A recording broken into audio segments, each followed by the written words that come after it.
I think so too. I think there is definite will they, won't they energy.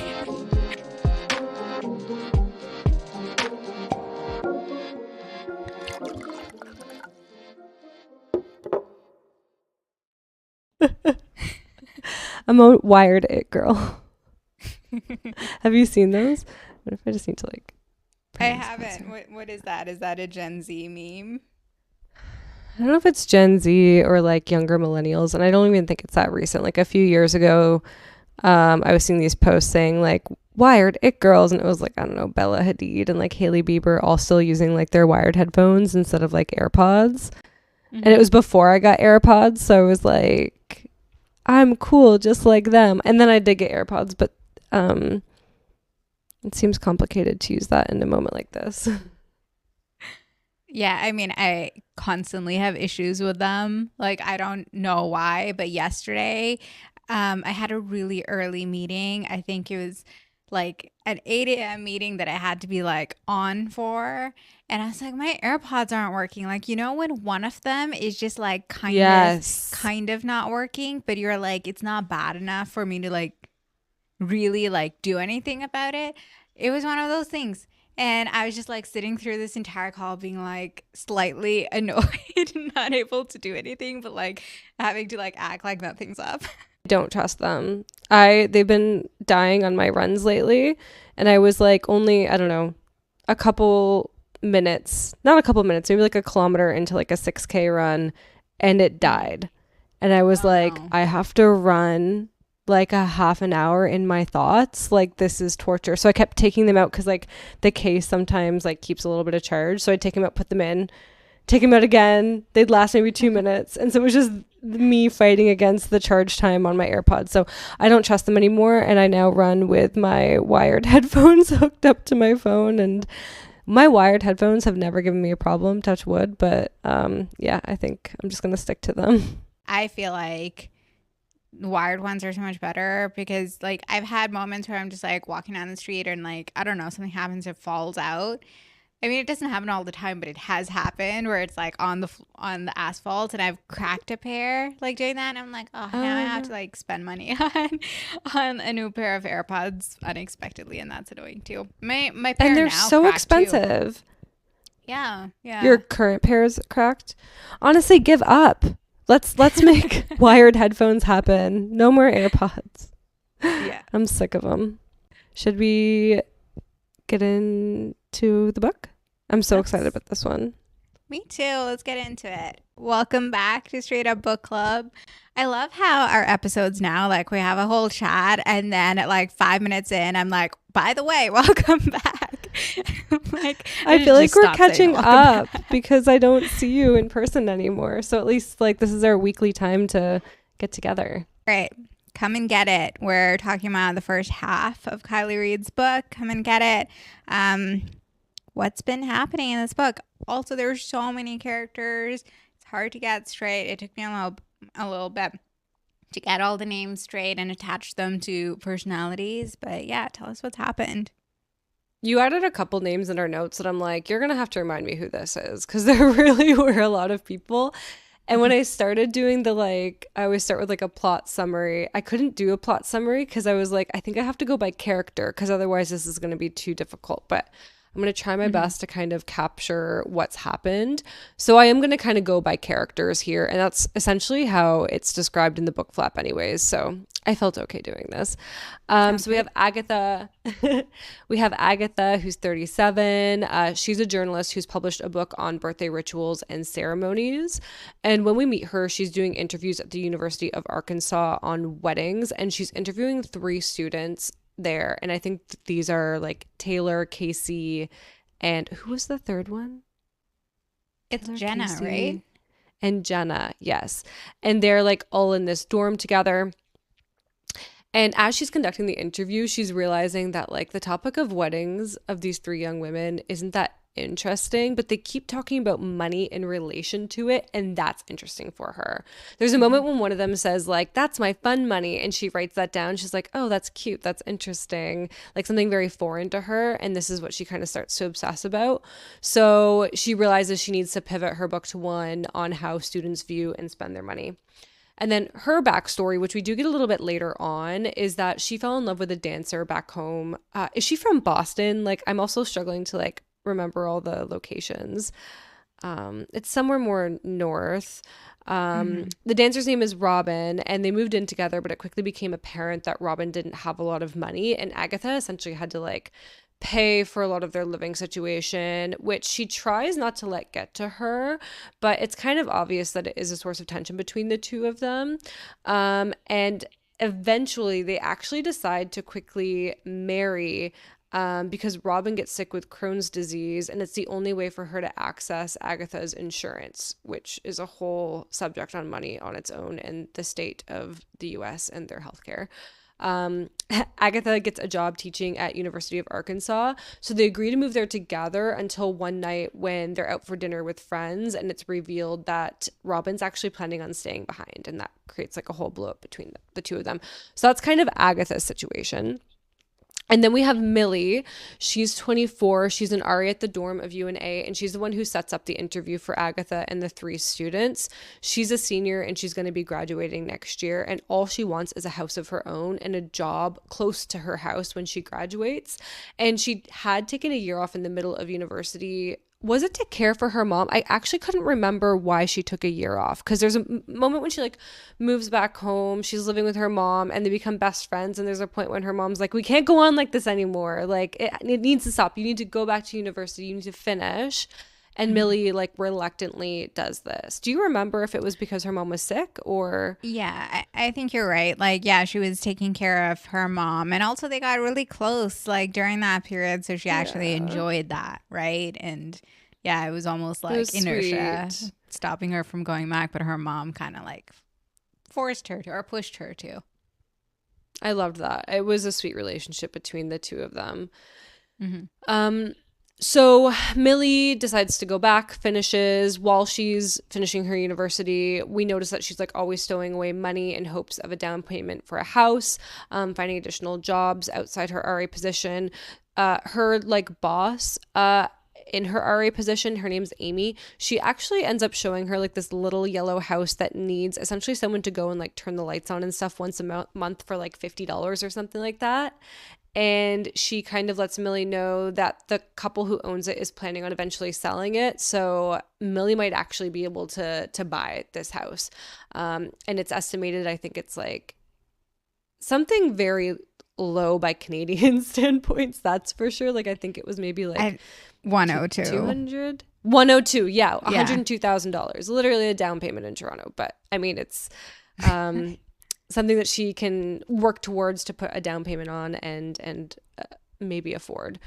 Then Agatha and Millie end up kind of coincidentally meeting again one night at a bar, and Agatha tells her about the shift in her book, that it's now going to be on money, and Millie actually offers her access to her dorm where Agatha can listen in on the conversations of students to use as a source of material. And Agatha comes, listens one night, gets a lot of great information while recording these students unbeknownst to them. And Agatha, as she's leaving, kind of like slips $40 on the desk for Millie. And Millie and Agatha essentially decide that they're going to continue this every week. So this kind of creates like a little bit of like a job opening for Millie. Mm-hmm. And it's interesting because like this isn't really very like ethically okay, I think, by a journalistic standpoint, because she's essentially recording these students when they have no idea. And Millie kind of asks, like, are you going to be using their names? And Agatha's like, no, I don't think so. And Millie's like, I don't even care if you do. Like, I think Millie's kind of at the point where she doesn't care about the students anymore. They're driving her crazy, and she doesn't really care what happens to them. It's The only funny other also, thing, just a oh, quick sorry. interjection there. It's funny also that like Agatha was like creating like things that had happened to these students in a way, right? Like she took that initial sort of meeting with them as inspiration and used a lot of it, but then there were some gaps that she was finding and she like filled in the holes. And that like speaks to what you're saying around, you know, the loose sort of the ethical dilemma here, right? Like what is the sort of gray area where you're like not just like filling in the gaps with like hearsay. Now you're starting to really concoct things or concoct like things that are happening in their lives. And then also, yeah, no, now she's eavesdropping. The only other thing I was going to mention in regards to like what's happening in this, there's obviously a lot of different characters, and Millie and Agatha definitely seem to be probably the most like central to the story. But there is another woman in here that I thought was very interesting. I used the word woman lightly. She's only like in her early 20s, like maybe 19. Her name's Kennedy. And she's essentially the one who's sharing a dorm with Taylor, who Agatha coins as mean early on when she's doing the interview on the weddings with them. And she shares it with Taylor and Peyton, who I think Millie notes is the only other Black girl on campus besides Millie. And it's obvious that Kennedy's going through some trauma from back home. The other RAs at one point describe her eyes as someone who's heavily medicated, and she has this book that she keeps flipping through before bed. I can't remember the exact name, but it's a book on grief. So there's obviously like a person in her life that she's grieving, and we don't know who that is yet. And she is having a really hard time adjusting as Taylor's like so cold to her.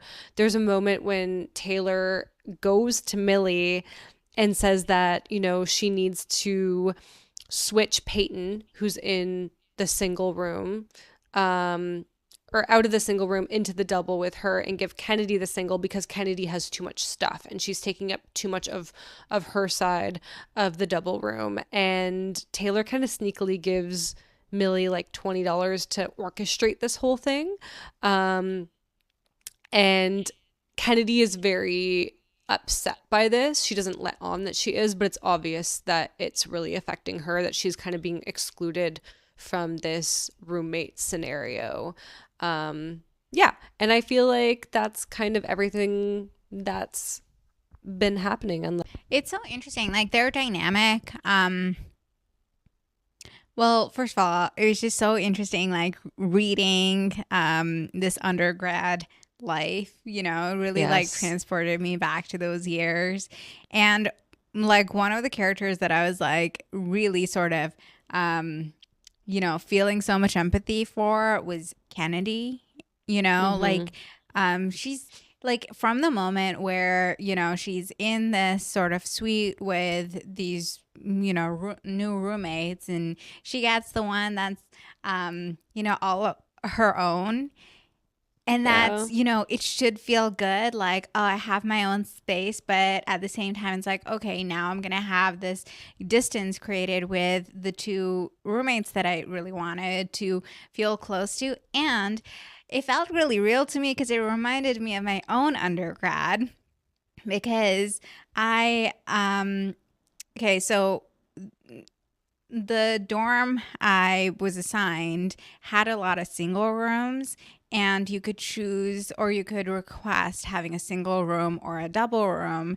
And I remember everyone being like, oh, like, of course you would get a single room. Like, you want your own space. And I was like, actually, no. Like, I don't know anyone in the city. I don't even know anyone in mm, this country. Like, I need to just make connection. So I like chose to have a roommate, and I felt like so strongly that, you know, I'm going to use this moment to like find a way to, you know, I don't know, not, we don't have to be best friends, but we need to have some sort of connection to each other. So I totally understand how disappointing it can be to like not have that experience too. I don't know. Did you oh have my any god, I feelings like that about agree. this? Kennedy, it's interesting. I felt so seen by Kennedy in regards to like when I was that age. I like to think I've grown a lot since in the last 10 plus years, 10, 15 years. But like her, the roommate thing, absolutely. Like, I definitely think having roommates helps you kind of come into your own a little bit at that age. Like, I remember I went from in university, like, just like living with my sister, living alone, to living in a house with, like, at any time, 4 to 5 other people. And there was just this, like, sense of community. And everyone in the house that I was with, they were all doing, like, their master's and PhD. So they were, like, older than me. And I felt this sense of, like, belonging and like being taken care of, and just like people looking out for me. I don't know, there's this feeling of community, I think, when you're like building this strange family outside of your own with people like you Mm-hmm. literally like you eat together, you share bathrooms, like your walls are so thin between one another, like you know what everyone looks like, you know, without makeup and first thing in the morning and coming home drunk. Like, I don't know, there's just this wonderful experience in having roommates, and I think if you're a little on the outside of that, that's gonna Yeah. suck. Like, I always feel bad for people who like never had roommates. I'm Yeah. sure they don't know what they were missing. Like, I'm sure they're like, oh, whatever, it was great. Like, I lived for free with my parents, all a privilege in its own. But like, I don't know, there's something really fun and exciting about that experience, but also scary at first, because it's like, how much of yourself do you like reveal to these people? Do you even like know yourself at that age? And that was something that Mm-hmm. I loved about Kennedy, is like, she doesn't really know herself. It seems like she's at that age where she's trying things on. Like, there's a moment when people are like, and I mean in regards to her personality, like she's trying on who she is. There's a moment when they look into her room and they're like, the other girls, and they go, your room looks like a store. Like, Yeah. she literally probably went into like an IKEA, or I don't know, and found like a model for a room and was like, well, that is my room, and then chose everything in it, as opposed to like curating a sense of herself, which she notices the other girls are doing on her floor. Like, all the rooms looked curated, and actually I don't even think she notices. I think Millie does, and Millie feels like a sense of like pity for her over that, where she's like, the other girls had these, you know, it was cute and colorful in their own way with like vision boards and posters, but Mm-hmm. Kennedy's was so curated it looked like a page out of a catalog. Like, something, there's something about that Yeah. just felt very sad. She keeps like wanting to go out and try different things, like different like clubs or meetups, and she keeps like not going. And she says she stalls until there's like 10 minutes left, and she's like, 10 minutes is not enough time to become a full person or to become a person. And it's like clear that she just like doesn't know who she is. And I thought that was such a like beautiful line from the book. Yeah, no, What were you no, gonna you're so say? right. The part about, she's it almost feels like she's trying to be someone that she's not, and it's like it's done not quite well enough to fool people, or not fool, I Yes. don't think she's trying to fool anyone. I feel like she's just like, to your point, she's trying things on, but it's apparent. So even in that moment, like, of her dorm room, but then also, there's a moment later where she's like, sort of kind of making a friend, or she's sort of starting to build this connection with Shay, I think, is her name. Can But you remind me who Shay is? Shay's like this person who she met in her class, right? And so they were gonna go to a barbecue together, maybe. And Right. Okay. this is towards the Keep going. end of this first half, right? And Kennedy's like, gets all dressed up, and he texts her right before she's about to head out or something like that. Right before, you know, to she's intending to head out, because she thinks that's what you do. Again, it's like she's performing in the way that she should Mm-hmm. be. But then, she just doesn't hear back from Shay to like a long time. And then, when she does hear back, I think the text she gets is something around along the lines of, oh, there's no food here. So she stops at Target to kind of like pick up snacks, and like spends an hour doing that. And that in itself is so like, it's like, why are you doing that? You're trying really hard, but that's really Yeah. strange too, because that's not what people are doing in that setting. So it's almost like there's a disconnect where she hasn't solidified who she is, but she's just trying really hard to meet other people's expectations, and then kind of falling short of that. And yeah, it's like, it's really sad to see that too, or just like how much she's trying there. Then there's a moment with Peyton too, right, where she sees some sort of like connection with Peyton, and she's like trying to build on that, but it's sort of not quite working. Like, there's a moment with the pizza where Kennedy's making pizza, and Peyton is sort of interested, but then when she realizes that it's frozen gluten-free pizza, she's suddenly not into it. That Peyton's was so like, rude, oh, I thought it was Peyton. like real pizza. Don't diss frozen pizza. Frozen Frozen gluten-free gluten-free pizza, pizza. it can be great. There's also a moment too when Kennedy's also like grasping for like any amount of kindness from these others. It's so sad. Like the moment when Peyton offers her a better knife and Kennedy's like I think it says something like her heart flutters at like the kindness of it or something. Like the Mm-hmm. girl's just giving her another knife to cut her, I don't know, olives with or whatever. And for some reason she just found that to be like a gesture of kindness. It makes me wonder like what in the world happened to this girl. You know, Yeah. like she's so, the others again like described her as being heavily medicated. It's kind of the only, excuse me, sorry. That was kind of the only hint that she was like on anything Mm-hmm. that I got anyways. But it was interesting that you're getting that from the RAs. And then this book that she keeps going through, like what happened to Kennedy where one, she clearly experiences like insane trauma, and two, where she just like can't figure out how to make friends like at all. Mm-hmm. It's interesting. Like you mentioned the part about the knife, right? And then there's a parallel with Agatha and Robin, and it's the same sort Mm-hmm. of knife fight too. And I hadn't created that connection until I saw that in your notes. It's like so interesting that yeah, they are having like Peyton and Kennedy are having like a smaller version of that same fight, right? Like Peyton really wants her to clean up. Kennedy just keeps forgetting to do her dishes. Um, Robin just really likes to take her time with her heirloom tomatoes, which sounds like a really great way to eat heirloom tomatoes. I should I feel try like she that eats how slowly I through this. eat. Like, like who needs a charcuterie board? We just like bring the bricks of everything over to the coffee table and just hack away at it till you're full. What did you think of that? What's yeah, what's your sort of analysis of that tie that Kylie Reid's creating there?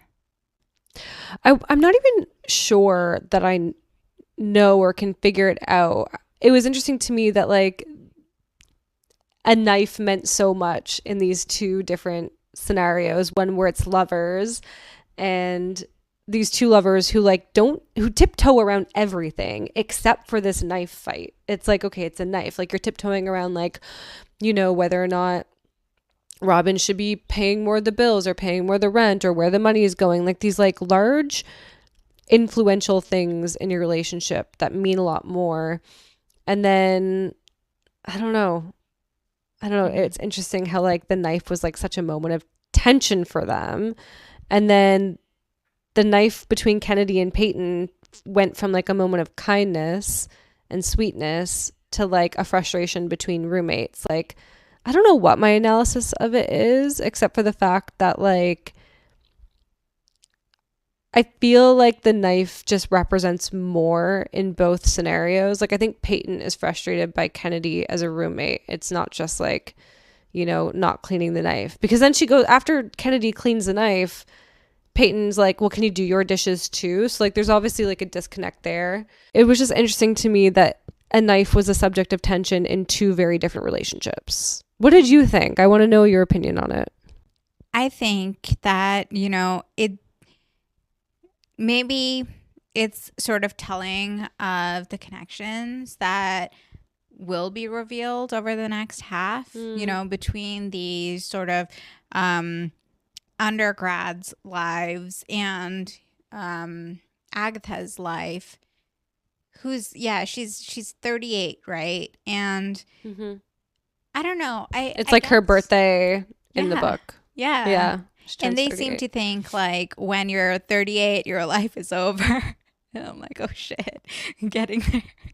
No, but that's what it is, right? Like these same patterns maybe keep um, recurring in our lives, whether you're 24 or you're 38. Like we keep Mm, reliving the same set of things in different ways with different people. So maybe there's something hmm like that that's going to be revealed. Um, and yeah, like I feel that Agatha is, you know, um, really sort of amused by these girls, these women. Like she's really sort of, um, I mean, she is condescending, right? Like she's sort of analyzing them and sort of critiquing them and then sort of creating characters based on them. So I wonder if, you know, um she's gonna discover more about herself in sort of her observation. I'm not quite sure, but those are some areas that I can see this headed. Hmm. What did you think of, I guess, two things, like Robin and Agatha's relationship, which Mm-hmm. seems to be very centered on money. Like every single backstory we get has some sort of tie into it. But then also just Agatha's now fascination with it to the point where she's pursuing a book that's completely different than the intended one. And it's all about money. Like Agatha definitely has a lot of thoughts on it in her own life and in the lives of others. I guess just like, what were your thoughts on this like overall theme of money, especially in comparison to the last book? Because the last book we read also had a lot to do with money, but it seemed very confined to one person, whereas this book feels like there's so many different types of people and their relationship to money. I mean, the Mm-hmm. other book had it too, because you had like Mark and his relationship to money and Margot, but it was very centered on Margot, whereas this one kind of jumps around a lot more.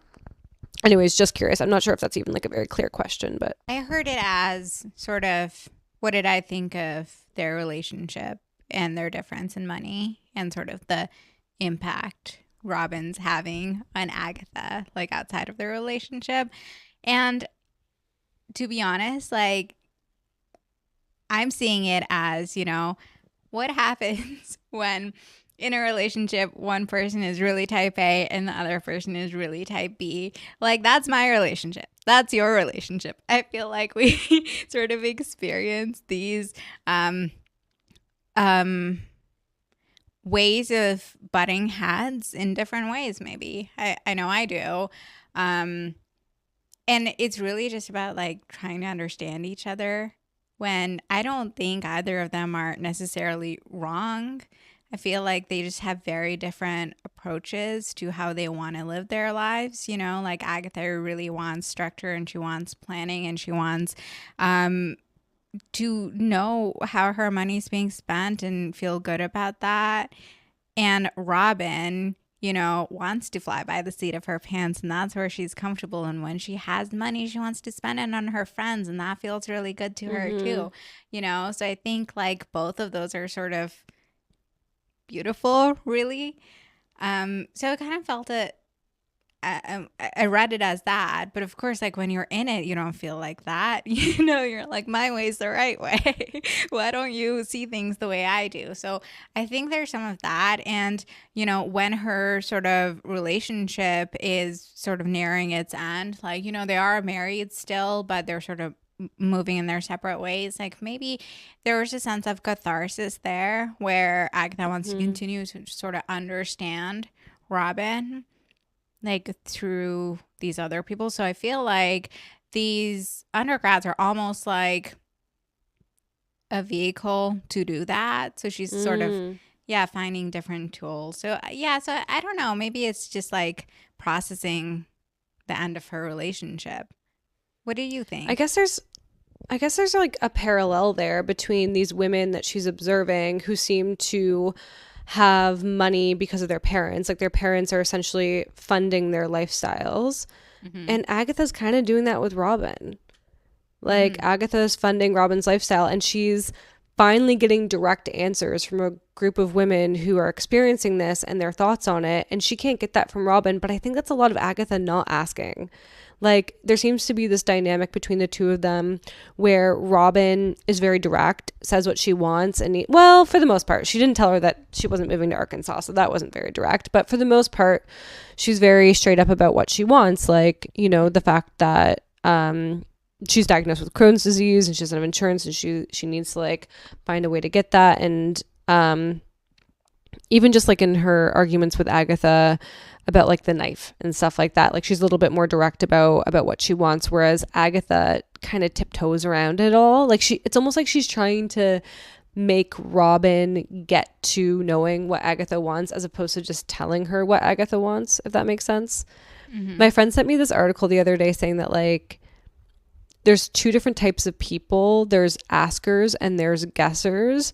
And askers ask for things knowing that, you know, a good chunk of the time the answer might be no, but they have no problem with asking for things. Mm-hmm. Guessers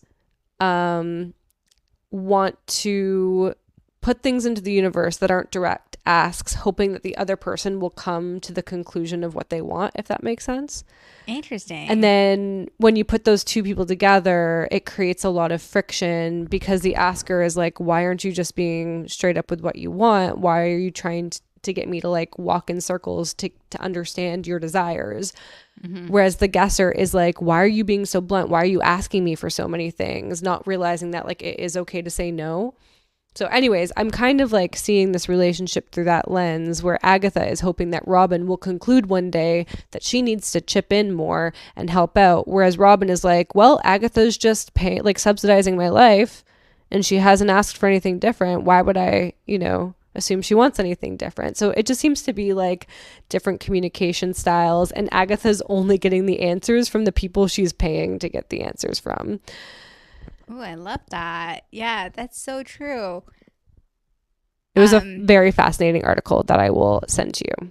Yeah, send it to me and we'll link it too. I'm so curious to read Yeah. the rest of that because because you know we always talk about like, you know, if you want something, ask for it. But what you also added to that was like that might actually be a load on someone because being asked, being asked is sort of, it creates more sort of anxiety, right? Like, I can't say no.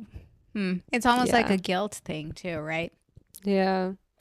You know, you mentioned a lot of these kids are being funded by their parents, right? And one of the things that also stuck out to me was, you know, just like undergraduate life is so strange. You're living in dorms where, you know, it feels like an even playing field. You know, you're living in the same sorts of rooms with all of these people. You're taking the same sorts of classes. Like there, you know, few wealth signals. It's really strange how, you know, even though you're doing all of that, like everything you've experienced to this moment can be so vastly different. Like your lifestyle, you know, your parents' lifestyle, like who your parents are, like all of that is so vastly different. And like money is such a big part of that. So even like how you go out, like what you're able to do, whether you're saving every single dollar or you're spending it on, you know, pranks or whatever, or snacks, you know, like all of that is so different. And the sort of dynamics that go unsaid can just take such a big toll on people and also on people's mental health. And I feel like maybe there's, you know, more of an aspect of that that's more like, you know, unsaid around here too, in these pages too. So yeah, I was thinking about that a lot as I was reading this, you know, because there's Kennedy who's like, who almost wants to offer to pay for stuff, you know, and then it's like, wait, I shouldn't because that's weird.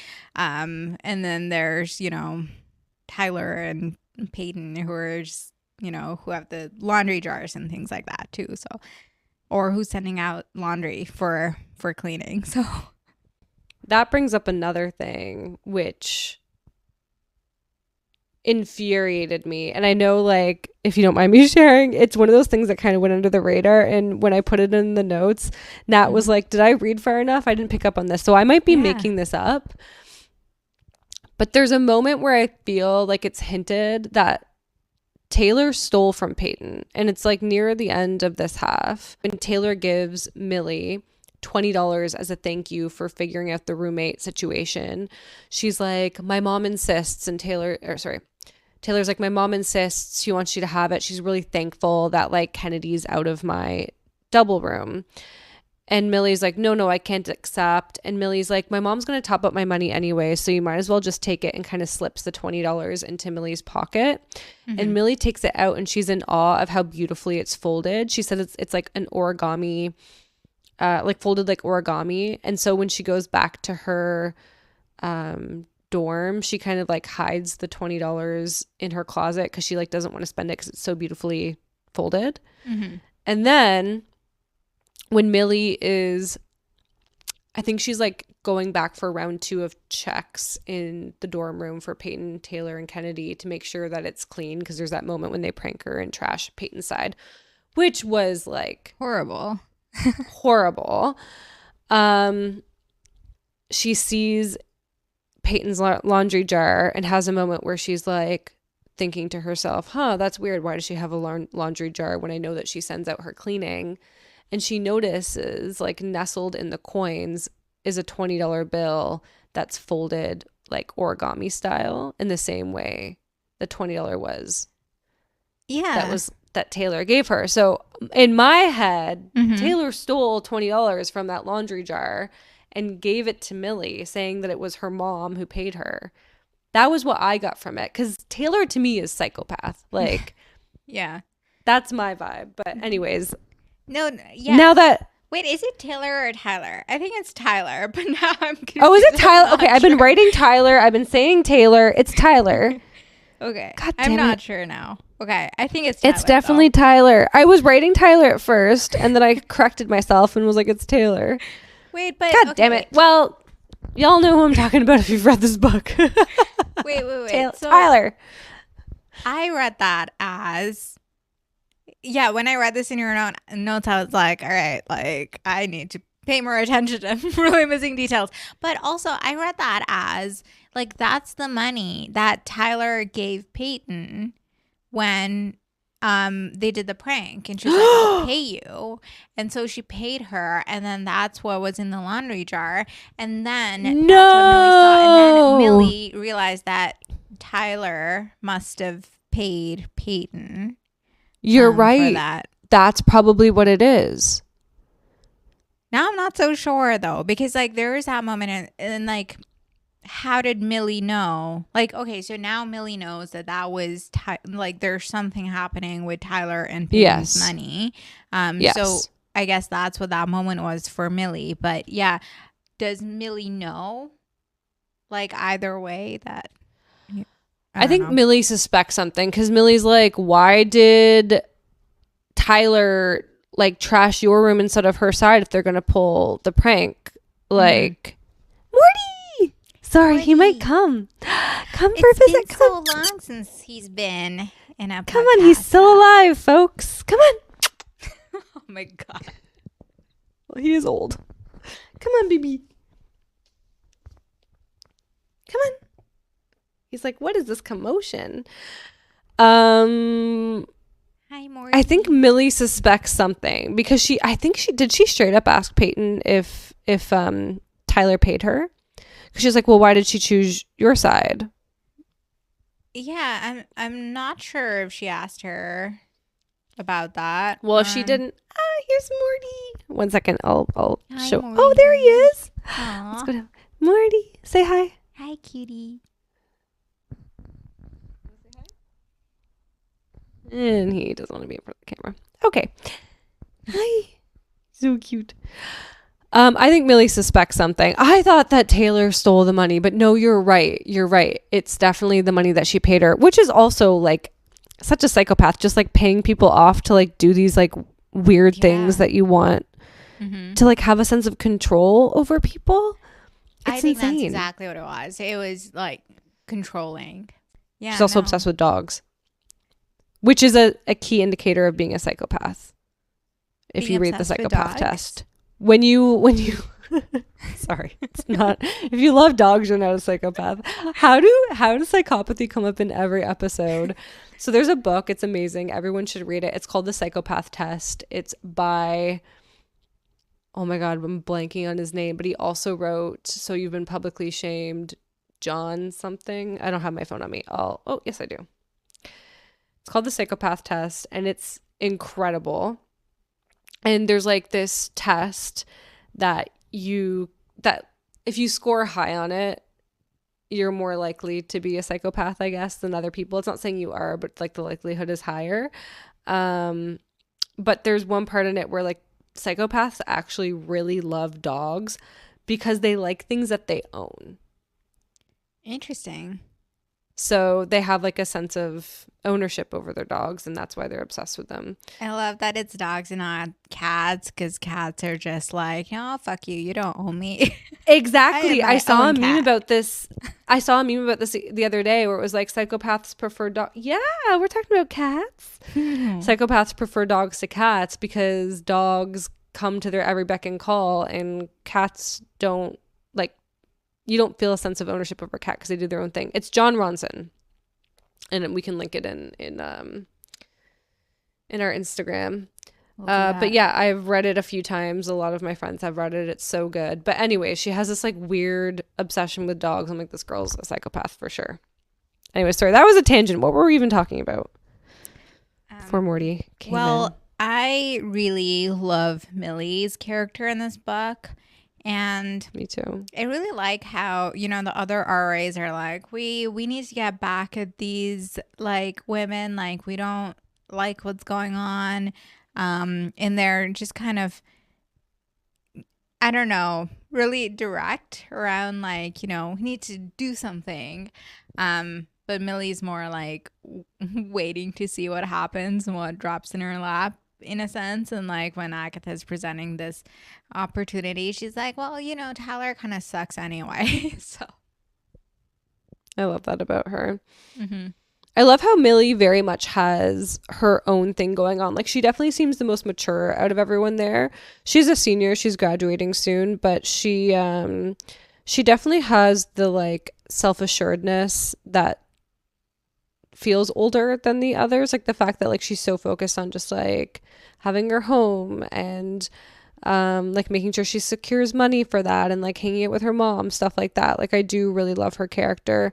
I also love her dynamic with Agatha. I have a feeling that they're gonna get romantically involved. Like, do you feel that way, or am I just like reading Yeah. into it? No, I think so too. I think there is definite will they, won't they energy. So I'm so into it. feel like Team we'll get Agatha into and that in Millie. the next one, in the next half. And we'll keep getting into the rest of it next time. So Yeah. read the next half and we'll talk to you about it next time. Yes, can't wait. See you at book club. Bye. Bye.